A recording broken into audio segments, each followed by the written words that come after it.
Well, I appreciate the gentleman yielding. And let me go to this, and let me go to Mr. Grossman here. Are you familiar with the tax gap that exists at the Internal Revenue Service? In other words, the difference between what they're supposed to be collecting for the Federal Treasury and what they actually do collect? I'm afraid I'm not. Anyone familiar with how much that is? $385 billion, according to the GAO study that was released in the last 2 weeks. $385 billion that the this is the fundamental mission of the Internal Revenue Service, is actually to collect the tax revenue due the Federal Treasury. That's what their job is, and they're failing to the tune of $385 billion a year. You think about our deficit this year; I think it's $500 billion. So I mean, this is a huge amount of money. So a $385 billion tax gap. The GAO also recommended that the Internal Revenue Service employ 112 recommendations, 112 specific things the IRS can do to help them comply in accomplishing their fundamental mission, collecting revenue for the Treasury to fund the things and the services and things that we have in our government. And to date, the IRS has only implemented 62. So less than half of the recommendations to help accomplish their fundamental mission, they've actually put into practice. And it sort of begs the obvious question. You got time to harass conservative groups, ask them all kinds of intrusive questions, privacy-violating questions, infringe on. This is something I think gets lost in this debate, too. Remember what the underlying offense was here. They were going after people's most cherished right. Your right under the First Amendment to speak out against the policies of your government. Fundamental and central to who we are as a country. So the very agency that has a $385 billion tax gap can't even do half of the recommendations GAO says you should do to accomplish your fundamental mission, has time to target people for exercising their First Amendment liberties.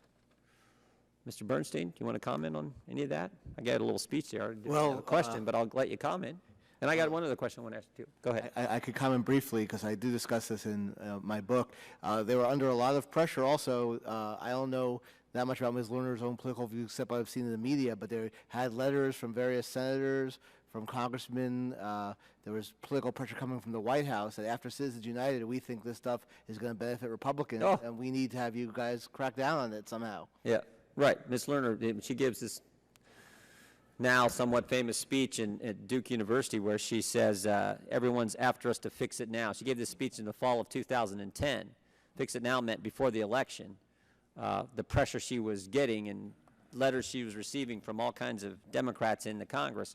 So she felt some obligation to try to address the situation now. You know, do you think, back to the Stingray technology, Ms. Hammond, do you think any of the 112 recommendations made by GAO to help the IRS accomplish their mission, do you happen to know if any of those 112 included the IRS buying and employing Stingray technology? Do you know? I don't know. Does anyone know? Mr. Grossman, do you know? Mr. Bernstein, do you know? One of the recommendations was to buy this Stingray technology and use it on citizens to accomplish the fundamental mission. Ms. Mitchell? I'm assuming the GAO did not instruct the IRS to go buy Stingray technology. You would be absolutely right. You can move to the front of the line. I mean, think about that. 112 recommendations. The IRS has one Stingray. They're in the process of buying another. 112 recommendations to help you actually do what you're supposed to do, collect revenue for the Treasury. They can't implement even half, but they're buying a second Stingray. They're going to potentially use that and infringe on American citizens' Fourth Amendment liberties. This is the IRS that John Koskinen is commissioner of.